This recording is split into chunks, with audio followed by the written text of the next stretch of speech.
অফিডিয়ান, পর্ব সংখ্যা ৩৯-৪০। লেখনীতে আমিনা। গল্প পাঠে আমি অরোরা ইসলাম। সেদিন বিকেলবেলা রাফসান এলো হাতে কয়েক রকমের মিষ্টি নিয়ে। রুমাইশা তখন চিলেকোঠার রুমে ঘুম দিচ্ছিল, আর সাফওয়ান ল্যাপটপে কিছু নোট করছিল। রাফসান আসায় রুনিয়া খুব খুশি হলেন অনেক। হল রুমের সোফায় রাফসানকে বসতে দিয়ে তিনি শাফিনকে বললেন রুমাইশাকে গিয়ে ডাকতে। শাফিন ওর রুমে পড়ছিল। মায়ের আদেশ পালন করে সে গেল রুমাইশাকে ডাকতে। শাফিন গিয়ে রুমের দরজায় নক দিলে সাফওয়ান ভেতর থেকে জিজ্ঞেস করলো, কে? শাফিন উত্তর দিলে সাফওয়ান চেয়ার থেকে উঠে দরজা খুলে দিল। শাফিন বলল যে রাফসান এসেছে। সে আর রুমাইশা যেন নিচে যায় দ্রুত। খবরটা দিয়েই শাফিন আবার নিচে চলে গেল দ্রুত পায়ে। শাফিন যাওয়ার পর রুমের দরজাটা ভিড়িয়ে দিয়ে সাফওয়ান এলো বিছানার কাছে। ঘুমন্ত রুমাইশার চোয়ালে আলতো হাতে কয়েকবার চাপড় মেরে ঘুম থেকে উঠিয়ে দিয়ে বলল, তাড়াতাড়ি ওঠ, নিচে যেতে হবে, আমার শালাবাবু এসেছে। রাফসানের আসার কথা শুনে শোয়া থেকে তড়াক করে উঠে পড়ল রুমাইশা। পরনে ওর আগের দিনের সাফওয়ানের নিয়ে আসা গোলাপি জামিনের ওপর সাদা কচি ফুলের সুতির সালোয়ার কামিজ। রুনিয়া আজ দুপুরের আগে এটা তৈরি করে দিয়েছে। ওয়াশরুমে গিয়ে হাত মুখ ধুয়ে ফ্রেশ হয়ে মুখে অল্প একটু ময়শ্চারাইজার লাগিয়ে কিঞ্চিত ফাটা ঠোঁটে আলতো করে ভ্যাসলিন লাগিয়ে নিচে যাওয়ার জন্য প্রস্তুতি নিল ও। সাফওয়ান ওকে আগে চলে যেতে বলল। ও পরে আসতে চাইল, কিন্তু রুমাইশা শুনল না। কাবার্ড থেকে একটা ফুল স্লিভ টি শার্ট বের করে সাফওয়ানকে জোর করে ধরে পরিয়ে দিল। বেকুবের মতো করে রুমাইশার দিকে তাকিয়ে রইল সাফওয়ান। বিয়ে হতে না হতেই বউ তার ওপর মাতব্বারি করা শুরু করে দিয়েছে। গোছগাছ শেষে রুমাইশা রুম থেকে বের হলো। ওর পেছন পেছন সাফওয়ানও বেরিয়ে এলো। ওরা যখন দোতলায় এলো তখন রুনিয়া আর ইশতিয়াক হল রুমের সোফায় বসে রাফসানের সাথে গল্প করছিলেন। ভাইকে দেখে ৩২ পাটি দাঁত বের করে দিয়ে রুমাইশা দৌড়ে সিঁড়ি দিয়ে নামলো। পেছন থেকে সাফওয়ান ধমকে আসতে যেতে বলল ওকে, কিন্তু কে শোনে কার কথা। নিষেধ করা সত্ত্বেও রুমাইশার এমন লাফালাফি করায় সাফওয়ান ফোঁস করে নিঃশ্বাস ছাড়ল একটা। বিয়ের দিন মামা ওকে সত্যিই কথাই বলেছিল। আগে খুব শান্তশিষ্ট ছিল পাগলিটা, এখন দুনিয়ার খচ্চর হয়েছে। ছোটবেলায় সাফওয়ান যা বলতো তাই শুনতো রুমাইশা। একটা কথাও এদিক ওদিক হতো না, কিন্তু সিনিয়র ভাইয়া হিসাবে সমীহ করে চলতো ওকে। কিন্তু এখন দেখো, বারণ করা সত্ত্বেও হরিণের মতো লাফাইতে লাফাইতে নিচে গেল। সিঁড়ি থেকে মুখ থুবড়ে একবার পড়লে নাচুনি বেরিয়ে যাবে। বিড়বিড় করতে করতে নিচে নামলো সাফওয়ান। সাফওয়ানকে দেখে রাফসান বসা থেকে উঠে দাঁড়িয়ে গিয়ে সাফওয়ানের সাথে করমর্দন করে ওকে বুকে জড়িয়ে নিল। দুদিন আগেও যে নিজেদের ভেতর ভার্চুয়ালি তাদের একটা দাকুমড়ো সম্পর্ক ছিল তা ভুলে গেল নিমিষেই। সাফওয়ান পিঠ চাপড়ে দিল রাফসানের, তারপর বলল, কতগুলো বছর পর আবার আলিঙ্গনাবদ্ধ হলাম ভাই আমরা। রাফসান হেসে উঠল।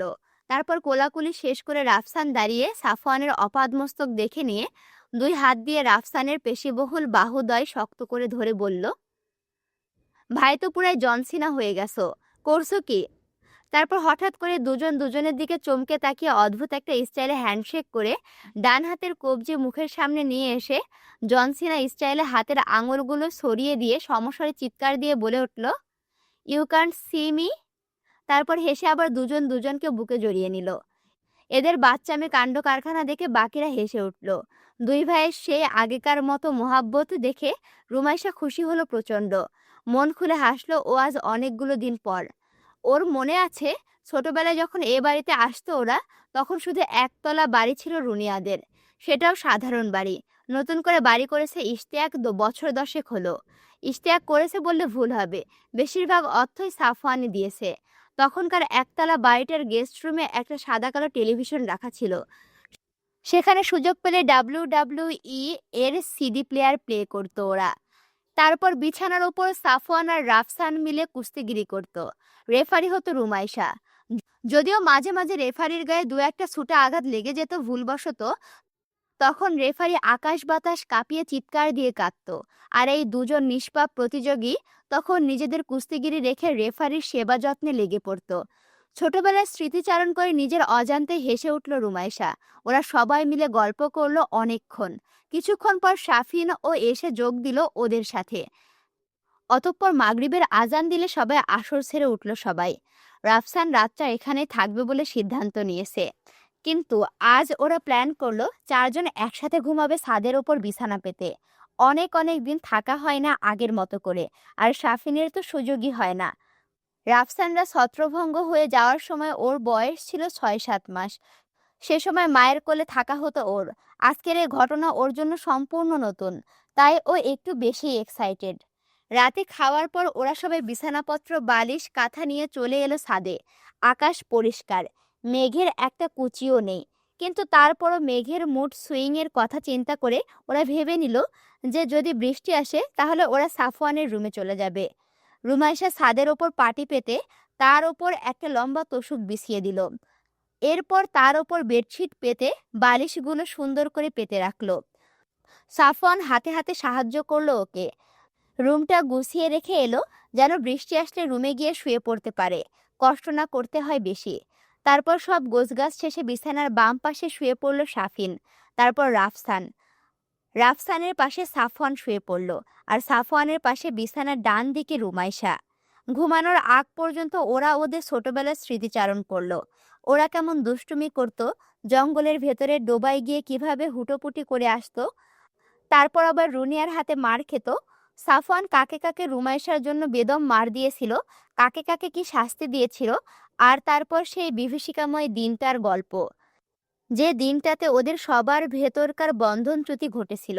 এরপর সিঙ্গাপুরে যাওয়ার পর সাফওয়ান কিভাবে থেকেছে, কিভাবে খেয়েছে, বন্ধু বান্ধব কজন হয়েছে, এর ব্যাপারে কেউ জানে কিনা, এই সমস্ত বিষয় নিয়ে কথা হলো অনেক রাত পর্যন্ত।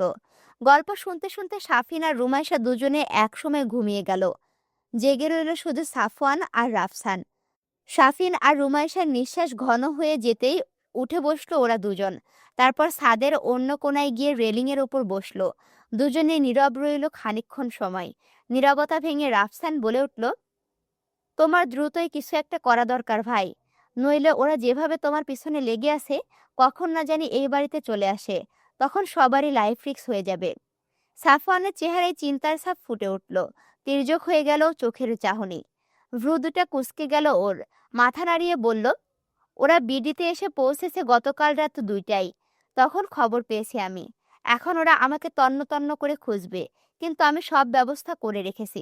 আমাকে না পেলেও আমার পরিবারের কোনো ক্ষতি ওরা করবে না, সেই ব্যাপারে আমি নিশ্চিত। কারণ এটা আমাদের রুলস, আর ওরা গ্যাংয়ের রুলস ব্রেক করবে না। আমার চিন্তা শুধু রিমুকে নিয়ে, ও আমার স্ত্রী। ওরা আমার বাবা মা, ভাই, অন্যান্য আত্মীয় স্বজনের কোনো ক্ষতি না করলেও আমার স্ত্রীকে ওরা ছাড়বে না, কারণ সে আমার বর্তমান আর ভবিষ্যৎ। এবার রাফসান বলছে, তাহলে কি করবে তুমি এখন? ওদের হাত থেকে বাঁচার উপায় কি? তুমি তো বলেছিলে ওরা যদি আসে তবে পুরো গ্যাং ধরে আসবে। চিন্তিত গলায় বলল রাফসান। সাফওয়ান ফোঁস করে নিঃশ্বাস ছাড়ল একটা। কিছুক্ষণ নীরব থেকে বলে উঠল, আমি ২ সপ্তাহ আগে রিমুর পাসপোর্ট করতে দিয়েছি, হাতে আসেনি এখনো। কাল পরশুর ভেতরে চলে আসবে আশা করা যায়। এরপর ভিসা আসার আগ পর্যন্ত আমি রিমুকে নিয়ে আমার ল্যাবে গিয়ে থাকবো। ভিসা লেগে গেলেই চলে যাব বাইরে। রাফসান অবাক হলো সাফওয়ানের কথাই। রুমির সাথে বিয়ের আগে ও পাসপোর্ট করতে দিয়েছে? ও এত নিশ্চিত কিভাবে ছিল যে বিয়েটা ওর রুমির সাথেই হবে? রাফসানকে এভাবে ওর মুখের দিকে তাকিয়ে থাকতে দেখে সাফওয়ান ওকে আঙুল দিয়ে খোঁচা দিল একটা। তারপর বলল, যা জিজ্ঞেস করবি সরাসরি জিজ্ঞেস কর, মনে মনে রেখে এইভাবে তাকালে তো আমি আর বুঝতে পারবো না। রাফসান ইতস্তত করে জিজ্ঞেস করল, তুমি এত নিশ্চিত কিভাবে ছিলে যে রুমির সাথে তোমার বিয়ে হবে? সাফওয়ান ওর দিকে কিছুক্ষণ তাকিয়ে থেকে বলল, আমার শরীরে ট্র্যাকার সেট আপ করা ছিল। আমি কোথায় যাচ্ছি না যাচ্ছি, সেখানে কে কে আছে, কার কি পরিচয়, ওরা সবাই বুঝতে পারবে স্যাটেলাইটের সাহায্য নিয়ে। আমার যে রিমোর সাথে একটা এঙ্গেজমেন্ট আছে সেটা ওরা অবশ্যই বুঝতে পারবে। তাই রিমোর পাসপোর্ট আমি আগেই করে রেখেছিলাম। আমার সাথে বিয়ে না হলেও ওকে অন্যত্র পাঠিয়ে দিতে হতো, অন্যত্র দেশের বাইরে পাঠাতে হতো, নইলে ওরা যেভাবে হোক রিমুকে খুঁজে বের করে ফেলতো। আর বডিতে সেট আপ করা এই ট্র্যাকার শরীরের ঠিক কোথায় বসানো হয় সেটা ওরা কাউকে বলে না। আমি এতদিন অনেকবার ট্র্যাকারের ট্র্যাক করতে চেষ্টা করেছি, কিন্তু পারিনি। গত পরশু আমি সেটা আবিষ্কার করেছি আমার উরুর মাংসের ভেতর, আর খুঁজে পেয়ে সেটা বের করে তখনই নষ্ট করে ফেলেছি। রাফসান চোখ বড় বড় করে জিজ্ঞেস করলো, এরা আসলে কারা ভাই? সাফওয়ান তাচ্ছিল্য হাসি হেসে বলল, এরা সে সমস্ত লোকজন যাদের আমরা খুব বাহবা দেই। যাদেরকে আমরা অনেক শ্রদ্ধা সম্মান করি। বাহ্যিক দুনিয়াতে তারা ভালো মানুষ বলেই বিবেচিত, অথচ ওদের ভালো মানুষের আড়ালে লুকিয়ে আছে বিকৃত সত্য। সাদা টাকার আস্তরণ দিয়ে ঢেকে রাখা কালো টাকার পাহাড়ে যাদের আশপাশটা ভর্তি। রাফসান দীর্ঘশ্বাস ছেড়ে সাফওয়ানের থেকে মুখ ফিরিয়ে নিয়ে আকাশের দিকে তাকালো। আজ সকালবেলা সাফওয়ানের সাথে ওর কথা হয়েছে ফোনে। রাফসানের কাছে খবর এসেছিল যে আমেরিকা থেকে এক বিশাল মাফিয়া গ্যাং নাকি দেশে এসেছে। তাদের উদ্দেশ্য সম্পর্কে রাফসান একটু হলেও আন্দাজ করতে পেরেছিল। আর তখনই ও কল দেয় সাফওয়ানের কাছে। সাফওয়ানকে সে বিষয়ে আগে থেকে অবগত ছিল। ফোন কলে নিজেদের ভুল বোঝাবুঝিগুলো মিটিয়ে নিয়ে নিজেদের সমস্যা সমাধানে বেশি জোর দেয় ওরা। রুমাইশা ওদের দুজনেরই প্রাণাধিক প্রিয়, একজনের বোন অন্যজনের স্ত্রী, তাই নিজেদের থেকে ওদের রিমুকে নিয়ে চিন্তা বেশি। সে এখনো এসবের কিছুই জানে না। রিমুকে বিষয়টা অবগত করার জন্য সাফওয়ান সঠিক সময়ের অপেক্ষায় আছে, যেন রিমু তাকে বোঝে এবং এই বিষয়টা নিয়ে ভরকে না গিয়ে নিজেকে শক্ত করে নেয়। কিছুক্ষণ পর রাফসান আকাশের দিকে থেকে চোখ নামিয়ে জিজ্ঞেস করলো, কিন্তু তোমরা কোথায় যাবে? ভিসা লাগাতে হবে তো। বেশি দেরি করলে ভিসা লাগার আগেই ওরা তোমাকে পেয়ে যাবে। তখন কি হবে সেটা বলার আর অপেক্ষা রাখি না। আমাজন যাব। মেঝের দিকে তাকিয়ে গম্ভীর গলায় বলে উঠল সাফওয়ান। তারপর রাফসানের দিকে মুখ ফিরিয়ে বলল, আমার এই সমস্ত শারীরিক সমস্যাগুলোর একমাত্র সমাধান আমার রিমো। আমার দাঁত আর চোখ ছাড়া আমার বাকি সব সমস্যার প্রতিষেধক ও। আমার এই খসখসে খোলস ওঠা চামড়া, এই গায়ের অসম্ভব রকমের সরীসৃপ আকৃষ্টকারী গন্ধ, আমার দ্বিখণ্ডিত কুচকুচে কালো জিহ্বা, এই সব কিছুর সমাধান শুধুমাত্র ও। বর্তমানে আমার শরীরে যে অবস্থা, তাতে অ্যামাজনে গেলেই আমি শান্তিতে থাকতে পারবো, স্বাধীনভাবে চলার স্বাদ পাবো। আর আমার এই অবস্থার উন্নতি না হওয়ার পর্যন্ত সেখানেই থাকবো। নিজেকে সম্পূর্ণ পরিবর্তন করে ফেলার সর্বোচ্চ চেষ্টা করব। আমি এখনো জানি না রিমু আমার জন্য ঠিক কতটা উপকারী। ক্ষণিকের ভেতরে আমি আমার গবেষণার দ্বারা যতটুকু ইনফরমেশন পেয়েছি তার যে পুরোটাই সঠিক সেটাও আমি নিশ্চিত করে বলতে পারবো না। রিমু আমার জন্য আমার ধারণার থেকেও বেশি কার্যকরী নাকি কম কার্যকরী সেটা দেখার জন্য আমাকে অন্তত বছর 3 অপেক্ষা করতে হবে, কিন্তু সেটা জনসাধারণের ভেতরে থেকে কখনোই সম্ভব নয়। আর তাছাড়া এই বন্দি জীবনে আমি অতিষ্ঠ হয়ে গেছি। আমি একটু স্বাধীনতা চাই, নিজের মতো করে বাঁচতে চাই। তাই ওই জঙ্গলটাই হবে আমার জন্য বেস্ট একটা প্লেস। আর আমার শরীর ও জঙ্গল পছন্দ করে অনেক অনেক বেশি। এবার রাফসান বলছে, কিন্তু আমাদের রুমির কি হবে? ও কি ওখানে মানিয়ে নিতে পারবে? ওই স্যাঁতসেঁতে পরিবেশ, সাপ পোকামাকড়ের আড্ডাখানা, জনমানবহীন সভ্যতাহীন জঙ্গলে ও কিভাবে থাকবে? কখনো কোনো অসুখ বিসুখ হলে তখন কি করবে? আর তুমিই বা সবকিছু কিভাবে ম্যানেজ করবা?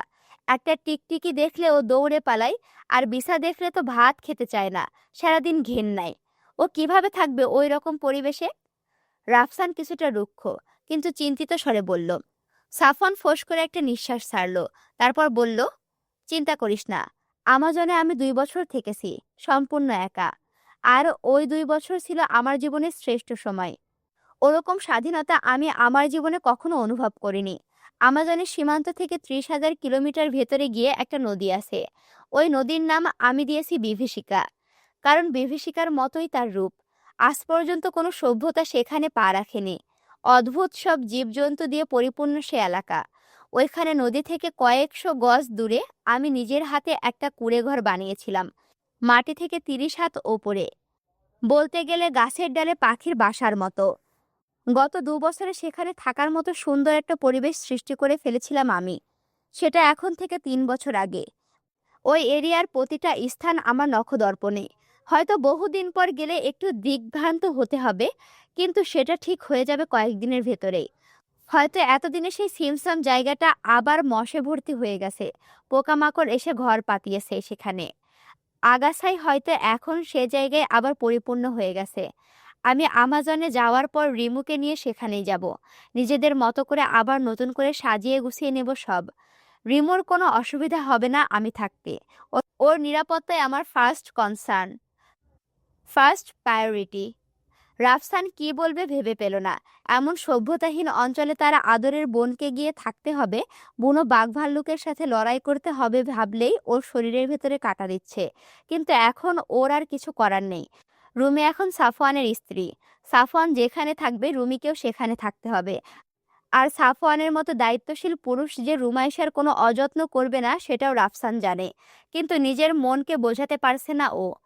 তাই কোনো কথা না বলে চুপচাপ আবার নিজের বিছানায় যেতে উদ্যত হলো ও। আর যাওয়ার আগে বলল, ভিসা রেডি করে ফেলো তাড়াতাড়ি, নইলে ওরা টের পেলে তোমাদের দুজনের জীবনই সংকটে। তোমাকে নিয়ে কোনো চিন্তা আমার নেই, আমার চিন্তা আমার বোনকে নিয়ে। ও হয়তো তোমার সবকিছু মেনে নেবে, তুমি দুনিয়ায় যে প্রান্তে যাও সেও সেখানে যেতে চাইবে, নিজের নিরাপত্তার কথা চিন্তা না করে। কিন্তু আমার মন পড়ে থাকবে আমার বোনের কাছে। আমার বাবা মায়ের মন মস্তিষ্ক সব তাদের মেয়ের কাছেই বাধা পড়ে থাকবে। নিজের মেয়েকে এইভাবে অতগুলো বছরের জন্য চোখের আড়াল করতে কেউ চাইবে না, তার ওপর সম্পূর্ণ যোগাযোগবিহীন। সে বাঁচলো কি মরলো সেই নিশ্চয়তাও আমরা কেউ পাবো না কোনোভাবে। সে এখন তোমার স্ত্রী, তুমি ওকে যেখানে চাও নিয়ে যাও, কিন্তু এতগুলো মানুষের কলিজা ছিঁড়ে নিয়ে যে যাচ্ছ সেদিকে খেয়াল রেখো। কথাগুলো বলে রাফসান গটগট পায়ে হেঁটে চলে গেল বিছানার দিকে। তারপর রুমাইশার পাশে গিয়ে শুয়ে পড়ল ও। সাফওয়ান রেলিংয়েই বসে রইল, দুশ্চিন্তা ঘিরে ধরেছে ওকে। পরদিন ভোরবেলা ঘুম থেকে উঠল সবাই। রাতে বৃষ্টি হয়নি, যদিও আকাশে মেঘ ছিল। রাতের বেলা বেশিক্ষণ জেগে থাকার কারণে ফজরের পর রুমাইশা আবারও গিয়ে ঘুমালো চিলেকোঠার কামরায়। সাফওয়ানের কাজ ছিল, কিন্তু রুমাইশার জোরাজোরিতে ওকেও গিয়ে ঘুমাতে হলো সেই সাথে। তার ওপর আবার ঘুমিয়ে পড়ার আগে রুমাইশা হুমকি দিয়ে নিল যে যদি ঘুম থেকে উঠেও সাফওয়ানকে না দেখে তাহলে আর এইখানে ঘুমাবে না, নিজের এক্স রুমে গিয়ে ঘুমাবে। অগাত্তায় বেজার মুখে সাফওয়ানও আবার ঘুমালো রুমিকে জড়িয়ে। রাফসান আর শাফিন ঘুরতে গেল জঙ্গলের ভেতর। বহু বছর আসা হয় না এখানে। ছোটবেলার কত শত স্মৃতি ওদের এখানে। স্মৃতিগুলো আবার তাজা করতে ধীর গতিতে ওরা জঙ্গলের দিকে এগোলো। ঘুরে এসে সকালের খাবারটা খেয়েই রওনা দিবে ও। রুমাইশার যখন ঘুম ভাঙলো তখন ঘড়ির কাঁটা ৯টার দিকে ঝুঁকে গেছে। তড়িঘড়ি করে বিছানায় উঠে বসলো ও। ফুপ্পি হয়তো একা একাই সমস্ত কাজ করছে রান্নাঘরে। কাজের খালা অন্যান্য কাজ গুছিয়ে দিল, রান্নাটা রুনিয়া নিজেই করেন। আগে করতেন না, সাফওয়ান আসার পর থেকে সব রান্নাগুলো উনি নিজে হাতে করার চেষ্টা করেন। কারণ সাফওয়ান বাইরের মানুষের হাতে রান্না খেতে চায় না। রেস্টুরেন্টেও যায়নি কখনো ও। কারণ প্রথমত ওর এই ফিজিক্যাল কন্ডিশন, আর দ্বিতীয়ত ওর খুঁতখুঁতে স্বভাব। রুনিয়া যতটুকু পারেন, যা পারেন রান্না করে দেন সাফওয়ানকে, আর নয়তো সাফওয়ান নিজেই রান্না করে খায়। রুমাইশা উঠে পড়ায় সাফওয়ানেরও ঘুম ভেঙে গেল। ঘুম ঘুম চোখে জিজ্ঞেস করলো, কি সমস্যা? লাফাচ্ছিস কেন বাদরের মতো? আস্তে উঠতে পারিস না? ওকে বাদর বলাই চটে গেল রুমাইশা। ভুরু কুঁচকে বলল, না পারি না, পারলে তো আস্তেই উঠতাম, বাদরের মতো লাফাইতাম না। আমি বাদর তাই লাফাচ্ছি। সাফওয়ান শুয়ে শুয়ে ফিচেল হেসে বলল, কি দারুণ সহজ স্বীকারোক্তি। সত্যি কথা মানুষ এত সহজে স্বীকার করে নেয়, এমনটা তো আগে কোনোদিন কাউকে করতে দেখিনি। আমার বউ সত্যবাদী এবং exceptional. Impressive, very impressive. Rumaisha কটমট করে তাকালো সাফওয়ানের দিকে, কিন্তু যার দিকে তাকালো তার কোনো হেলদোল হলো না। সে মুখে হাসি ফুটিয়ে মনের সুখে মুখখানা রুমাইশার দিক থেকে ফিরিয়ে বিশালাকার দেহটা অন্য পাশে ঘুরিয়ে আবার আরামে শুয়ে পড়ল। রুমাইশার রাগ হলো খুব। বেটা ওকে পাত্তাই দিল না। এটা কিছু হইল? হাত মুষ্টি করে সাফওয়ানের বডিতে একটা কিল বসিয়ে দিতে গিয়েও দিল না। পরনের পোশাকটা ঠিকঠাক করে বিছানা থেকে নিচে নামার প্রস্তুতি নিল ও।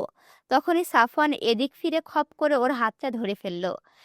এবার সাফওয়ান বলছে, মায়ের কাছে কতগুলা ব্লাউজ পিস আছে, ওইগুলো আজকেই মাপ দিয়ে বানিয়ে ফেলবি।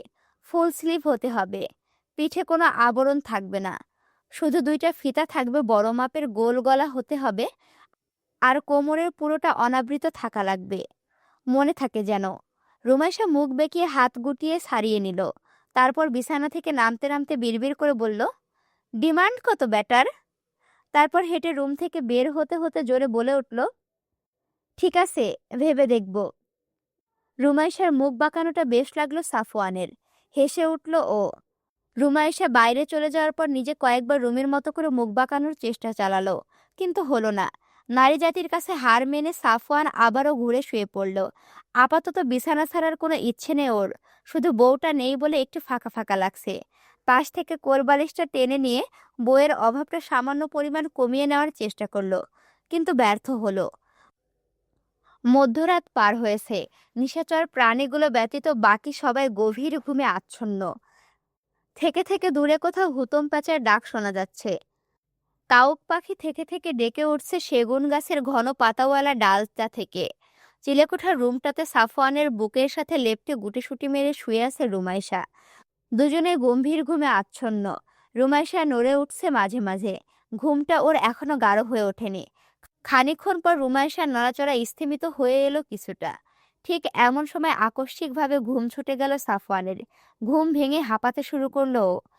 পাশে চোখ যেতেই রুমাইশাকে ওর গায়ের সাথে মিশে থাকতে দেখে নিঃশ্বাসটা যথাসম্ভব আস্তে ছাড়ার চেষ্টা করে আলতো হাতে রুমাইশাকে নিজের থেকে সরিয়ে দিল। খুব সাবধানে কাজটি করলো, যেন ওর ঘুমটা না ভেঙে যায়। রিমুকে সরিয়ে সপ্তপর্ণে বিছানা থেকে নামলো ও। তারপর হেঁটে দরজার কাছে এসে নিঃশব্দে দরজার লক খুলে বাইরে বেরিয়ে দরজাটা ভিড়িয়ে দিল আবার। দিয়ে প্রচণ্ড জোরে নিঃশ্বাস ছাড়লো সাফওয়ান। তারপর আবার জোরে শ্বাস নিল। দম আটকে আসছে ওর। বুকটা হাঁপড়ের মতো জোরে জোরে ওপরে ওঠানামা করতে থাকলো ওর। শরীরের ভেতর সূক্ষ্ম এক যন্ত্রণা ক্রমে তীব্র হয়ে উঠছে। বুকটাতে কেউ যেন চাপ দিয়ে ধরে রেখেছে। চোখ দুইটাতে হঠাৎ করে যন্ত্রণা শুরু হয়েছে। মাথার ভেতরটা ফেটে যাচ্ছে যেন। না, আর দেরি নয়। ছাদ থেকে দ্রুত গতিতে নিচে লাফ দিল ও। তারপর প্রাণপণে ছুটতে থাকলো জঙ্গলের দিকে একবার ঢুকেই গগন বিদ্রাণী চিৎকার দিল সাফওয়ান। অসহ্য যন্ত্রণায় ওর শরীরটা ফেটে যাচ্ছে। কিন্তু ছোটা থামালো না ও। নিজের শরীরের সর্বশক্তি দিয়ে ছুটতে থাকলো ও জঙ্গলের ভেতর। মুখ থেকে না চাইতেও আত্মচিৎকার বেরিয়ে আসছে ওর। অসহায়ের মতো চিৎকার দিতে দিতে ছুটলো ও। ছুটতে ছুটতে সেই ভাঙাচোরা ভুতুরে কুঁড়ে ঘরটার সামনে এসে দাঁড়িয়ে হাঁফ ছাড়লো সাফওয়ান। দম আটকে আসছে ওর। প্রচণ্ড গতিতে নিঃশ্বাস প্রশ্বাস চলছে ওর। দৌড়ের কারণে সেটা আরো বেড়ে গেছে। কিন্তু যন্ত্রণার তীব্রতায় দাঁড়িয়ে থাকতে পারল না বেশিক্ষণ। চোখে মুখে অসহায়ত্ব ফুটে উঠেছে ওর। নিজের সাথে কি হচ্ছে কিছুই বুঝে উঠতে পারছে না ও। এই সিমটম ওর কাছে সম্পূর্ণ নতুন। মাটিতে পড়ে হামাগুড়ি দিয়ে পাগলের মতো হাতড়াতে হাতড়াতে ল্যাবে ঢুকলো ও। ঢুকেই শরীরে অসহ্য জ্বালা পোড়ার কারণে নিজের শরীরের সমস্ত পোশাক টেনে ছিঁড়ে খুলে ফেলল ও। শরীরটা যন্ত্রণায় ছিঁড়ে যাচ্ছে। শরীরের বিভিন্ন জায়গায় মাংসপেশিগুলো অস্বাভাবিকভাবে লাফাচ্ছে।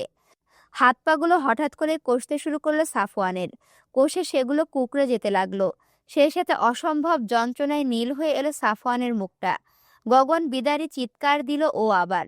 ল্যাবের মেঝেতে শুয়ে পড়ে ছটফট করতে লাগলো ও। এই লোকচক্ষুর আড়ালে থাকা পরিবারের সবার অজানা ল্যাবের ভেতর নিঃসঙ্গ সাফওয়ান অসহায় হয়ে ল্যাবের ছাদের দিকে তাকিয়ে সৃষ্টিকর্তার নিকট প্রাণপণে প্রার্থনা করতে থাকলো। শরীর ছেঁড়া যন্ত্রণায় চোখ দুইটা দিয়ে অঝোর ধারায় পানি গড়িয়ে পড়তে লাগলো ওর। দুই পাটি দাঁত একসাথে লেগে গেছে ব্যথার তীব্রতায়। এসবের মাঝে হঠাৎ করে ভয়ঙ্কর যন্ত্রণা শুরু হলো সাফওয়ানের চোখে। আকাশ বাতাস কাঁপিয়ে আবার চিৎকার দিয়ে উঠল ও। প্রচণ্ড কষ্টে প্রাণ বেরিয়ে যাওয়ার উপক্রম হলো ওর। যন্ত্রণায় চোখ মেলতে পারল না ও আর। চোখ খিচে চিৎকার করতে থাকলো শুধু। শেষবারের মতো চেষ্টা করলো একবার উঠে বসার। কষে যাওয়া হাতে ভর দিতে পারল না। তবুও মাথাটা উঁচু করে চোখ মেলে দেখার চেষ্টা করলো প্রাণপণে। চোখ মেলে রুমের ভেতরে থাকা ফুল ভিউ মিররের ভেতরে নিজেকে দেখতে পেল ও। শরীরটা পুরোপুরি কালো বর্ণ ধারণ করেছে। মাংসপেশিগুলো অদ্ভুতভাবে কাঁপছে। আর সবচেয়ে আশ্চর্যজনক হচ্ছে ওর চোখ দুইটা। জলজলে চোখে সে উজ্জ্বল আলোটা আকাশের তারার মিটিমিটি আলোর মতো করেই কম বেশি হচ্ছে। উজ্জ্বলতাটা কেমন কমে গিয়ে আবার বেড়ে যাচ্ছে। পর মুহূর্তে কমে গিয়ে আবার জ্বলে উঠছে। কিন্তু সেই দৃশ্য বেশিক্ষণ দেখতে পারল না সাফওয়ান। অসহ্য যন্ত্রণায় চোখ দুইটা খিচে বন্ধ করে নিল। আর তারপর এই রকম প্রচণ্ড যন্ত্রণায় ছটফট করতে করতে একসময় শরীরটা তীব্র বেগে ঝাঁকি দিয়ে জ্ঞান হারালো সাফওয়ান সেখানেই। সাফওয়ানের আদুরে আলিঙ্গনের অভাবে ঘুম ভেঙে গেল রুমাইশার। চোখ না খুলে বিছানার অপর পাশটা হাতড়িয়ে দেখল ও। নেই সাফওয়ান। সাথে সাথেই চোখ মেলে তাকিয়ে উঠে বসলো ও। ভাবলো ওয়াশরুমে গেছে হয়তো। বসে রইল সাফওয়ানের বের হওয়ার অপেক্ষায়। কিন্তু কিছু সময় পার হওয়ার পরও ভেতর থেকে কোনো সাড়া শব্দ এলো না।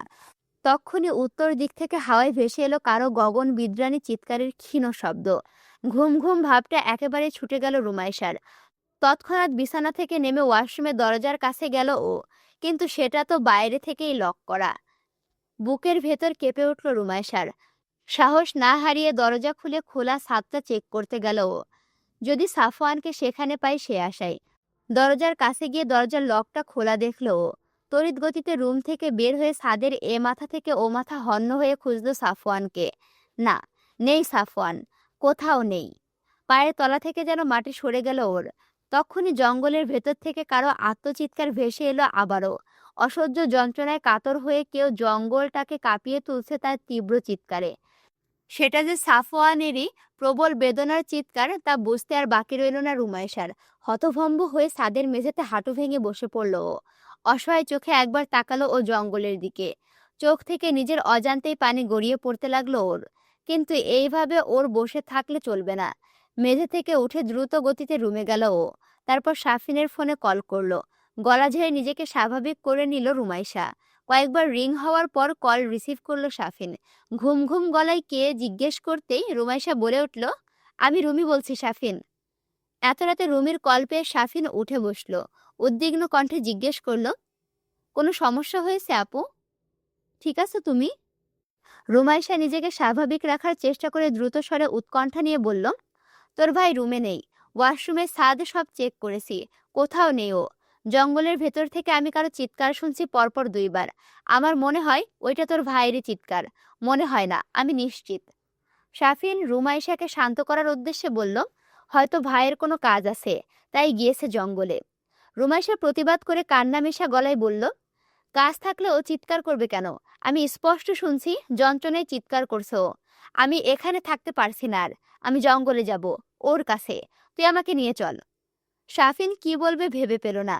ভাইয়ের জন্য ওর নিজেরও চিন্তা শুরু হলো এবার। কোনো উপায় না পেয়ে রাজি হলো ও রুমাইশার সাথে জঙ্গলে যেতে। বলল, ঠিক আছে, আমি রেডি হচ্ছি। সন্ধ্যায় অল্প বৃষ্টি হয়েছে। জঙ্গলের মাটি কাদা কাদা হয়ে আছে। শক্ত ধরনের জুতা পইরো, পরে নিচে আসো, আমিও আসছি বলে ফোনটা কেটে দিল শাফিন। তারপর চেয়ারের ওপরে খুলে রাখা শার্টটা গায়ে জড়াতে লেগে গেল। রুমাইশা জঙ্গলের ভেতরে হাঁটার সুবিধার্থে একটা ট্রাউজার পরে নিল।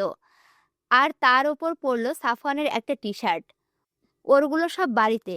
লম্বা চুলগুলো শক্ত করে খোপা করে একটা রাবার ব্যান্ড দিয়ে বেঁধে নিল। শক্তপোক্ত জুতা আছে কিনা মনে পড়ল না ওর। তবুও একবার দোতলার রুমটা দেখে যাবে ভাবলো। সেদিন বাড়ি থেকে আসার সময় স্যান্ডেল পরে এসেছিল। তারপর সাফওয়ান একজোড়া হিল কিনে দিয়েছিল। এছাড়া তো আর কিছুই নেই। গোছানো শেষ হলে সাফওয়ানের স্টাডি টেবিলের ড্রয়ার থেকে একটা ছোট্ট টর্চ লাইট নিল। রেডি হয়ে দোতলায় এসে নিজের রুমে গেল। একজোড়া কাপড়ের শু জুতা পেল ও। উপায় না পেয়ে সেগুলোই পরে নিল। শাফিন রুম থেকে বেরিয়ে এসে দেখলো পাশের রুমের দরজা খোলা। উকি দিয়ে দেখলো রুমাইশা জুতো পরছে। ওকে দেখে রুমাইশা জুতো পরা দ্রুত শেষ করলো। তারপর দুজনে সিঁড়ি বেয়ে নেমে সপ্তপর্ণে মেইন ডোর খুলে বাইরে বেরিয়ে গেল। রাতের অন্ধকারে জঙ্গলের দিকে তাকালে গা ছমছম করে উঠছে। তার ওপর বৃষ্টি হয়ে জঙ্গলটাও আবার ভয়ঙ্কর রূপ ধারণ করেছে। কিন্তু সেসবের তোয়াক্কা করল না রুমাইশা। দ্রুত পায়ে জঙ্গলের দিকে আগালো ও। ওর পেছন পেছন শাফিন আশপাশটা নজর দিয়ে এগোতে লাগলো। এতক্ষণ ওরা টর্চ না জ্বালিয়ে হাঁটছিল। জঙ্গলের খানিক ভেতরে এসে টর্চ জ্বালালো রুমাইশা। উদ্দেশ্যহীনভাবে জঙ্গলের ভেতরে হাঁটতে লাগলো ওরা দুজন। এত বড় জঙ্গলের ভেতরে কোথায় খুঁজবো ওরা সাফওয়ানকে? পায়ের জুতাটা কাদায় মাখামাখি হয়ে গেছে রুমাইশার। 2-3 বার শ্যাতলা জায়গায় পড়ে যেতে গিয়েও পড়েনি।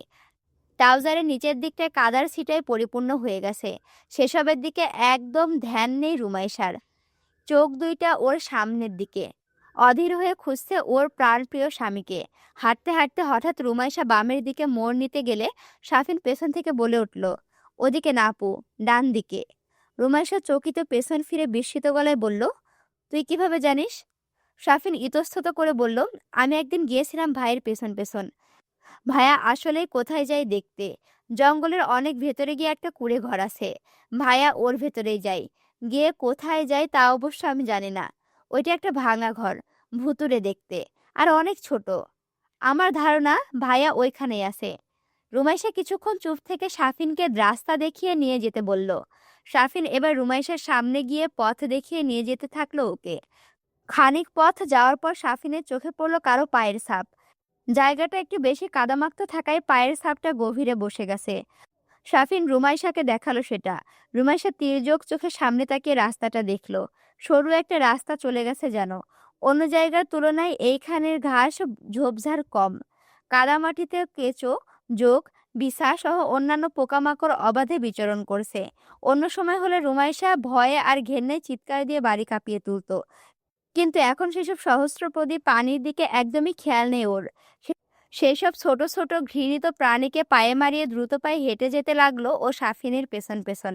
বেশ খানিকটা জোর কদমে হাঁটার পর ওরা এসে থামলো সে ভাঙাচোরা বাড়ির সামনে। রুমাইশা দরজা ঠেলে ভেতরে ঢুকলো, সাফিনা ঢুকলো রুমাইশার পেছন পেছন। কিন্তু এখানে তো কিছুই নেই। তারপরও ভেতরে ঢুকে ঘরময় হাঁটাহাঁটি করলো ওরা কিছুক্ষণ। তখনই রুমাইশার পায়ের তলার ধাতব জাতীয় কোনো কিছু শব্দ হলো। চকিত ও তাকালো সাফিনের দিকে। সাফিন ও সেই মুহূর্তে তাকালো রুমাইশার দিকে। তৎক্ষণাৎ ওরা সেখানে শুকনো পাতা আর আবর্জনা সরিয়ে আবিষ্কার করলো একটা লোহার দরজা। দুজনেই বুঝলো এইটা সেই ল্যাবে যাওয়ার রাস্তা, কিন্তু কিভাবে খুলবে এটা বুঝতে পারলো না। দুজনে অনেকক্ষণ ধরে টেনে ওঠানোর চেষ্টা করলো দরজাটা খোলার, কিন্তু উঠল না। অনেকক্ষণ চেষ্টার পর যখন দরজাটা উঠল না, তখন শেষমেশ হাল ছেড়ে দিয়ে ধৈর্য হারিয়ে সাফিন হাত দিয়ে জোরে একটা আঘাত করলো দরজার ওপর। আর তখনই সেখানে একটা স্ক্রিন ভেসে উঠে ফিঙ্গারপ্রিন্ট চাইলো। চমকে উঠল ওরা দুজন, কিন্তু হাতের ছাপ কোথায় পাবে এখন ওরা? রুমাইশা ভালোভাবে স্ক্রিনটা পরখ করলো কিছুক্ষণ। হঠাৎ স্ক্রিনের বাম কোণায় চোখ গেল ওর। রুমাইশা চোখ ছোট ছোট করে দেখার চেষ্টা করলো কি লেখা আছে সেখানে। কিছুক্ষণ তাকিয়ে থেকে দেখলো সেখানে খুব ছোট্ট করে ইংরেজিতে লেখা পাস। সেখানে টাচ করতে পাসওয়ার্ড খোলার অপশন উঠে এলো ওদের সামনে। চকিতে দুজন দুজনের দিকে তাকালো, কিন্তু ওরা তো জানে না পাসওয়ার্ড কি দেবে এখন পাসওয়ার্ড ওরা? সাফিন সরে এলো স্ক্রিনের সামনের দিকে। প্রথমে কয়েকটা সাধারণ সংখ্যা দিয়ে ট্রাই করলো ও, কিন্তু লাভ হলো না কোনো। সাফিন এবার রুমাইশার নামটা দিয়ে চেষ্টা করলো, কিন্তু তাতেও লাভ হলো না। বাড়ির সবার নাম দিয়ে একটাবার চেষ্টা করে দেখলো, কিন্তু কোনোটাতেই কাজ আসলো না। রুমাইশা বলল, তোর কি মনে হচ্ছে এমন গুরুত্বপূর্ণ একটা জায়গার পাসওয়ার্ড ও এরকম পানির মতো সোজা নামধাম দিয়ে সেট করে রাখবে? সাফিন অসহায় হয়ে তাকালো একবার রুমাইশার দিকে। রুমাইশা ওকে সরিয়ে দিয়ে এবার নিজে ট্রাই করতে লাগলো। সেদিন রাতে সাফওয়ান ওর ফেসবুকে লগ ইন করার সময় ওর পাসওয়ার্ড দেখেছিল রুমাইশা। সেই হিসাব করে পাসওয়ার্ড প্যাটার্ন কেমন হতে পারে সেটা আন্দাজ করে ট্রাই করতে লাগলো ও।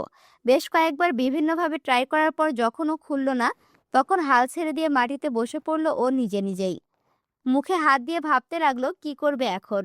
কিছুক্ষণ চুপ করে বসে থেকে আবারও পাসওয়ার্ড লিখতে বসলো ও।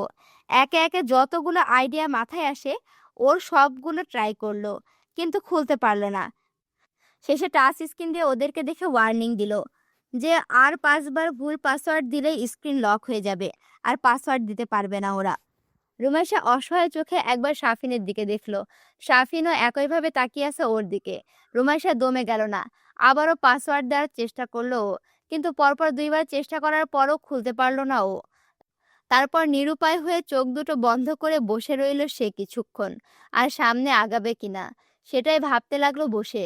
কান্না পাচ্ছে ওর, গলা ভারী হয়ে আসছে, চোখের বাঁধ ভেঙে পানি বেরিয়ে আসতে চাইছে। সাফওয়ান যদি আসলেই ভেতরে থাকে হয়তো খুব যন্ত্রণায় আছে ও। একা একা কি করছে এই বদ্ধ জায়গার ভেতরে ভেবে রুমাইশার আর নিজেকে ধরে রাখতে পারলো না, ফুপিয়ে কেঁদে উঠল। সাফিন তাকিয়ে রইল রুমাইশার দিকে। রুমাইশা ভাঙা ঘরটার দেওয়ালে পিঠ থেকে অসহায় হয়ে কাঁদতে লাগলো। সাফিন কয়েকবার কান্না থামাতে বলতে গিয়েও বলল না, কাঁদতে দিল রুমাইশাকে। ওর নিজেরও ভাইয়ের চিন্তায় বুক ভারী হয়ে আসছে, কিন্তু কিচ্ছু করার নেই ওর। কিছুক্ষণ পর কান্নাকাটি থামিয়ে চোখ মুছে মুখটা দৃঢ় করে আবারও স্ক্রিনের দিকে এগিয়ে এলো রুমাইশা। তারপর আবার চেষ্টা করলো একবার। এইবার ও নিজের আর মোস্তফা আহমেদের নাম দিয়ে সাথে আরো কিছু সংখ্যা আর চিহ্ন যোগ করে পাসওয়ার্ড পাতলো। আর এইবার ওদের দুজনকে চমকে দিয়ে দরজাটা মেটালিক সাউন্ড করে খুলে গেল। আর তারপরই ভেসে উঠল নিচে যাওয়ার সিঁড়ি। দুজন দুজনের দিকে তাকিয়ে সিঁড়ি বেয়ে নেমে ভেতরে গেল দ্রুত গতিতে। সাফিন গেল প্রথমে, আর গিয়েই দূর থেকে দেখতে পেল সাফওয়ানের নগ্ন দেহটা উপর হয়ে পড়ে আছে রুমের এক কোণায়। ঝাঁকুনি দিয়ে উঠছে সেটা থেকে। উজ্জ্বল শ্যামলা রঙা শরীরটা কুচকুচে কালো বর্ণ ধারণ করেছে। এই দৃশ্য দেখে সেখানেই দাঁড়িয়ে গেল সাফিন। চোখ বড় বড় হয়ে তাকিয়ে আছে ভাইয়ের ওই কালো শরীরটার দিকে। শাফিনকে এভাবে সিঁড়ির ওপর দাঁড়িয়ে থাকতে দেখে শাফিনের চাহনি অনুসরণ করে রুমাইশাও তাকালো সেদিকে। শক্ত খোলসে আবৃত তার সাফওয়ানের পুরুষালী শরীরটাকে এইভাবে মেঝেতে নেতিয়ে পড়ে থাকতে দেখে বুক কেঁপে উঠল রুমাইশার। উচ্চস্বরে কেঁদে উঠে সেদিকে ছুটল ও। রুমের বাউন্ডারির ভেতরে পা রাখতে লেজার রশ্মি লাগলো রুমাইশার গায়ে। আর আনম্যাচ পেয়ে অদ্ভুত রকমের সতর্কণীয় শব্দ শোনা গেল রুমের দেওয়ালের ওপরের দিকের কোনায় রাখা সাউন্ড বক্স থেকে। লেজার রশ্মির তীব্রতায় পুড়ে গেল রুমাইশার শরীরে কিছু কিছু অংশ। যন্ত্রণায় কোকিয়ে উঠল ও, কিন্তু নিজের দিকে খেয়াল করার মতো সময় পেল না। দৌড়ে গিয়ে বিছানা থেকে চাদরটা তুলে ঢেকে দিল সাফওয়ানের নগ্ন দেহটা। তারপর উপর হয়ে থাকা সাফওয়ানের বাহু ধরে টেনে সামনের দিকে ফেরালো। কোলে তুলে নিল সাফওয়ানের মাথাটা আলতো করে। সাফওয়ানের শরীরটা তখনও ঝাঁকুনি দিয়ে উঠছে থেকে থেকে।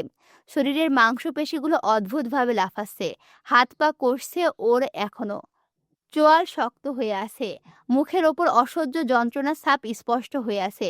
মুখ থেকে অস্পষ্ট শব্দ করছে সাফওয়ান। সাফওয়ানের এ অবস্থা দেখে আবারও কেঁদে উঠল রুমাইশা। সবকিছু তো ঠিকঠাকই চলছিল, আবার কেন এসব শুরু হলো ওদের জীবনে? শাফিনও এগিয়ে এলো ওদের দিকে। লেজার রশ্মি ওকেও আহত করে দিল খানিকটা। দৌড়ে এসে ও ভাইয়ের পাশে বসলো। রুমাইশা সাফওয়ানের চোয়ালে আলতো হাতে স্পর্শ করে নাম ধরে ডাকতে লাগলো সাফওয়ানকে। ওর চোখ থেকে পানি পড়তে লাগলো টুপটুপ করে সাফওয়ানের মুখের ওপর। সাফওয়ানের কষণের পরিমাণ হঠাৎ করেই বেড়ে গেল। হাত পা দুইটা অদ্ভুতভাবে এঁকে বেঁকে যেতে লাগলো ওর। ভয়ঙ্কর দেখা যেতে লাগলো সাফওয়ানকে। রুমাইশা চিৎকার দিয়ে কেঁদে উঠল। শাফিনের দিকে তাকিয়ে অসহায় হয়ে বলল, শাফিন রে, কি হচ্ছে আমার সাফওয়ানের? কি হচ্ছে ওর? কি করব আমরা এখন? ওর এই অবস্থায় আমি দেখতে পাচ্ছি না রে। আমরা কি করব এখন? কিভাবে ঠিক হবে এসব? কিভাবে? শাফিন কিছু বলতে পারল না। ভাইয়ের এই কষ্ট চোখে দেখা আসলে সম্ভব হচ্ছে না আর। চোখ মুখ চেপে কান্না আটকে বসে রইল সাফওয়ানের পাশে। সাফওয়ানকে আরো খানিক টেনে নিজের বুকের কাছে নিল রুমাইশা। তারপর আষ্টে পিষ্টে জড়িয়ে ধরে রইল। ওর কপালে চুমু খেলো কয়েকটা। সাফওয়ান এবার হঠাৎ করে পা দাপাতে শুরু করলো অস্বাভাবিকভাবে। শাফিন গিয়ে ভাইয়ের দুই পা জড়িয়ে ধরল দু হাত দিয়ে। কিন্তু সাফওয়ানের শক্তির সাথে ও পেরে উঠল না। ওর পায়ে আঘাত লাগলো শাফিনের বুকে। ছিটকে দেওয়ালের সাথে গিয়ে বাড়ি খেলো ও। রুমাইশা প্রাণপণে সাফওয়ানের দেহের উপরিভাগ আঁকড়ে ধরে রইল। মনে মনে শুধু আল্লাহ তাআলার নাম নিতে লাগলো ও। পা দাপিয়ে মেঝে ভেঙে ফেলার উপক্রম করলো সাফওয়ান। পা দুটো কুঁকড়ে রুমাইশার দিকে চলে গেল ওর। একটা হাত রুমাইশার পেটের ওপরিভাগের নাগাল পেতেই পেটের নরম জায়গাটা সজোরে খামচে ধরল শরীরের সমস্ত শক্তি দিয়ে। তীব্র ব্যথায় চিৎকার দিয়ে উঠল রুমাইশা, কিন্তু সাফওয়ানের হাতটা ছাড়ানোর চেষ্টা করলো না একটিবারও। সাফওয়ান সেখানে খামচে ধরেই পড়ে রইল। খামচিটা আরো জোরালো হলো ধীরে ধীরে। অস্বাভাবিক নড়াচড়ার কারণে গায়ের ওপরে দেওয়া বিছানার চাদরটা সরে যেতে শুরু করলো। রুমাইশা অতি কষ্টে সেটা আবারও টেনে ঠিক করে দিল।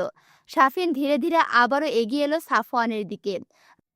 রুমাইশা একা পেরে দিচ্ছে না সাফওয়ানের সাথে। এগিয়ে আসার পর শাফিনের চোখ গেল সাফওয়ানের হাতের দিকে, যেটা রুমাইশার পেটের ওপরিভাগে নখ বসিয়ে দিয়েছে। শাফিন সেদিকে দ্রুত গতিতে এগিয়ে সাফওয়ানের হাত থেকে রুমাইশাকে ছাড়ানোর চেষ্টা করলো, কিন্তু সাফওয়ানের হাত কষে আছে। ছাড়ানো সম্ভব হচ্ছে না। অনেকক্ষণ চেষ্টার পর সাফওয়ানের হাতটা আলগা করতে সক্ষম হলো শাফিন। নখের আগায় রক্ত লেগে থাকতে দেখা গেল। সাফওয়ানের খামচি দেওয়া স্থানটাতে রক্তে ভিজে উঠল। দাঁত চেপে সে ক্ষতের যন্ত্রণা সহ্য করে নিল রুমাইশা। শাফিন আবারও এসে প্রাণপণে শাফিনের পা দুটো বুকের সাথে মিশিয়ে জড়িয়ে ধরে ওকে শান্ত করার চেষ্টা করলো। বুকের ওপর লাথিটা ওর খুব জোরালোভাবে লেগেছে। শ্বাস নিতে কষ্ট হচ্ছে ওর এখনো। রুমাইশা অনেক কষ্টে সাফওয়ানের বুকটা নিজের দুই হাত দিয়ে ওর বাহুর তল দিয়ে জড়িয়ে ধরলো শক্ত করে। আর এরপর অসহায় রুমাইশা দিকবিদিক শূন্য হয়ে কি করবে ভেবে না পেয়ে যন্ত্রণায় ছটফট করা সাফওয়ানের ঠোঁটে এক প্রগাঢ় চুম্বন বসিয়ে দিল। কিন্তু এরপর ওদের দুজনকে অবাক করে দিয়ে ধীরে ধীরে সাফওয়ানের শরীরে ছটফটানি স্থির হয়ে এলো। দুরন্ত গতিতে ছোড়া হাত পা দুইটা শান্ত হয়ে এলো ক্রমে। সাফওয়ান শান্ত হয়ে আসা সত্ত্বেও চুম্বন থামালো না রুমাইশার। সাফওয়ানের ঠোঁটে ঠোঁট রেখে ফুঁপিয়ে কেঁদে উঠল ও আবার। সাফওয়ানের শ্বাস প্রশ্বাস স্বাভাবিকভাবে চলতে লাগলো আবার। যন্ত্রণায় কুঁচকে যাওয়া ভ্রু দুটা আবারও জায়গায় চলে এলো। শক্ত হয়ে যাওয়া চোয়াল দুইটা আলগা হয়ে এলো কিঞ্চিত। রুমাইশা সাফওয়ানের মুখ থেকে ঠোঁট সরিয়ে ওর কপালে ঠোঁট ছুঁয়ে শাফিনকে বলল সাফওয়ানকে বিছানায় নিয়ে যেতে সাহায্য করতে।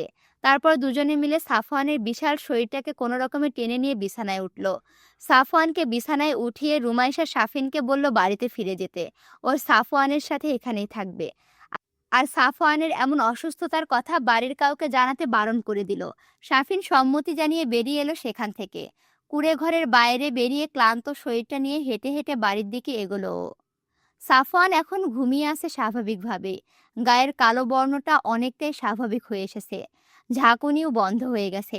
রুমাইশা এতক্ষণ মেঝেতে পা ঝুলিয়ে সাফওয়ানের পাশে বিছানার ওপরেই বসেছিল। সাফওয়ানকে স্বাভাবিক হয়ে যেতেই এইবার রুমের দিকে চোখ বুলালো ও। ওর আর শাফিনের জুতোর কাদায় রুমটা নোংরা হয়ে আছে। জুতোটা এখনো খোলেনি ও নিজেও। পেটের কাছটা রক্ত পড়ে এখন জমাট বেঁধে গেছে। শরীরের পোড়া জায়গাগুলো থেকে থেকে যন্ত্রণা দিচ্ছে। রুমাইশা বিছানা ছেড়ে উঠল। কাদামাখা জুতো জোড়াও খুলে ওয়াশরুমে রেখে এলো। তারপর মেঝে থেকে সাফওয়ানের কাপড়গুলো উঠিয়ে মেঝের কাদামাটি ধুয়ে মুছে চকচকে করে ফেলল। সাফওয়ানের পায়ে কাদা লেগেছিল। বালতিতে করে পানি এনে পা দুইটা যত্ন সহকারে ধুইয়ে তোয়ালে দিয়ে মুছে দিল। তারপর তোয়ালে ভিজিয়ে সাফওয়ানের সমস্ত শরীরটা একবার মুছে দিল। ওকে টেনে নিয়ে গিয়ে গোসল দেওয়া তো আর কোনোভাবে সম্ভব না। ঠান্ডা পানির স্পর্শ পেয়ে সাফওয়ানের ঘুমন্ত মুখে তৃপ্তির ছাপ ফুটে উঠল। সাফওয়ানের শরীরটা মুছে রুমাইশা নিজেও ঢুকলো এবার ওয়াশরুমে। কাদামাখা পোশাকগুলো খুলে রেখে মাথার ওপরে ঝর্ণা ছেড়ে দিল। শরীরে পোড়া জায়গা আর পেটের কাছে কাটা জায়গাটাতে পানির স্পর্শ লাগতেই কোকিয়ে উঠল রুমাইশা। কাটা জায়গাটাতে জমাট বাঁধা রক্ত সরিয়ে ধুয়ে ফেললো ভালোভাবে। গোসল শেষে নিজেরা সাফওয়ানের জামা কাপড়গুলো ডিটারজেন্ট দিয়ে ভিজিয়ে রাখলো। তারপর বাইরে বেরিয়ে কাবার্ড থেকে সাফওয়ানের একটা টি শার্ট আর ট্রাউজার বের করলো। ট্রাউজারটা পায়ের দিক থেকে এক গাদা ভাঁজ দিয়ে ওপরের দিকে উঠিয়ে তারপর পরলো। এরপর টি শার্টটা পরে বিছানায় উঠে সাফওয়ানের পাশে শুয়ে ওকে জড়িয়ে ধরলো। ঘুমাতে না চাইলেও ক্লান্তিতে অবসন্ন দেহটা বিছানায় মিশে গেল। চোখ দুইটা কোনো বাধা না মেনে একসময় বন্ধ হয়ে গেল। আস্তে আস্তে ঘুমের দেশে তলিয়ে গেল রুমাইশা। শাফিন যখন বাড়িতে পৌঁছালো তখন প্রায় ফজরের আজান পড়ে যাওয়ার সময় হয়ে গেছে। সপ্তপর্ণে মেইন ডোর দিয়ে ঢুকে সিঁড়ি বেয়ে নিজের রুমে গিয়ে ওয়াশরুমে ঢুকলো ও। জামা কাপড় ছেড়ে গোসল দিয়ে এসে ঘুমিয়ে গেল ও নিজেও। সকালে সাফওয়ানের যখন ঘুম ভাঙলো তখন নিজেকে ল্যাবের রুমে আবিষ্কার করে দ্বিধান্বিত হয়ে গেল ও। তারপর আস্তে আস্তে রাতের ঘটনাগুলো মনে পড়লো ওর। অসহ্য যন্ত্রণায় জঙ্গলের ভেতর দিয়ে চিৎকার করতে করতে ছুটে চলা, কাদামাটিতে হোঁচট খাওয়া, ল্যাবের আয়নায় দেখা ওর সেই চেহারা, ওর গায়ের কালো বর্ণ, ওর চোখে উজ্জ্বলতার ওঠানামা সবকিছুই মনে পড়তে উত্তেজিত হয়ে উঠল ও। কিন্তু ও তো মেঝেতে পড়েছিল। ওকে বিছানায় নিয়ে আসলো কে? তক্ষুনি পাশে কারো উপস্থিতি টের পেয়ে চমকে পাশ ফিরল সাফওয়ান। নিজের পাশে রুমাইশাকে ঘুমিয়ে থাকতে দেখে বিস্মিত হলো ও। রিমু ল্যাবে কিভাবে আসলো? ও কি স্বপ্ন দেখছে? ও কি আসলে ল্যাবে আছে, নাকি ওর চিলেকোঠার রুমেই? ওর কি দৃষ্টিভ্রম হচ্ছে? কিছুক্ষণ নিজেই নিজেকে প্রশ্নে জর্জরিত করে ফেলল সাফওয়ান। তারপর শোয়া অবস্থাতে মাথাটা উঁচু করে রুমাইশার মুখের উপরে ঝুঁকে পড়ল। রুমাইশাকে ভালোভাবে দেখে নিল ও। রুমাইশার গায়ে তো এই পোশাক ছিল না রাতে।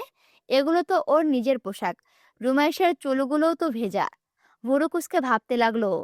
তারপর রুমাইশার চোয়ালের ওপর নিজের হাতটা রেখে আলতো করে ঝাঁকি দিয়ে বলে উঠল, রিমু, রিমু, এই রিমু, ওঠ তো, এক্ষুনি, রিমু। সাফওয়ানের গলায় নিজের নাম শুনে লাফিয়ে উঠে বসল রুমাইশা। কিছুক্ষণ কিংকর্তব্য বিমূর্ত হয়ে তাকিয়ে রইল সাফওয়ানের মুখের দিকে। রুমাইশাকে এমন চমকে যেতে দেখে সাফওয়ানও চিন্তিত ভঙ্গিতে শোয়া থেকে উঠে বসল। সাফওয়ানকে একেবারে সুস্থ সবল হয়ে এভাবে নিজের সামনে বসে থাকতে দেখে আবেগ আপ্লুত হয়ে গেল রুমাইশা। ঝাঁপিয়ে পড়ে সাফওয়ানের বুকটা দখল করে ফুপিয়ে কেঁদে উঠল ও। আসসালামু আলাইকুম ওরহমতুল্লাহ। কেমন আছো তোমরা সবাই? আশা করি ভালো আছো। তার ভিডিও দেখছো, ভিডিওতে লাইক কমেন্ট শেয়ার করছো না কেন? হ্যাঁ, তাড়াতাড়ি লাইক কমেন্ট শেয়ার করো। আর এখনো যদি আমার চ্যানেলটি সাবস্ক্রাইব করে না থাকো অবশ্যই সাবস্ক্রাইব করে পাশে থাকো। দেখা হচ্ছে পরবর্তী ভিডিওতে। আমি তোমাদের সাথে আছি, তোমাদের অপ্রিয় পাঠিকা অরোরা ইসলাম। আল্লাহ হাফেজ।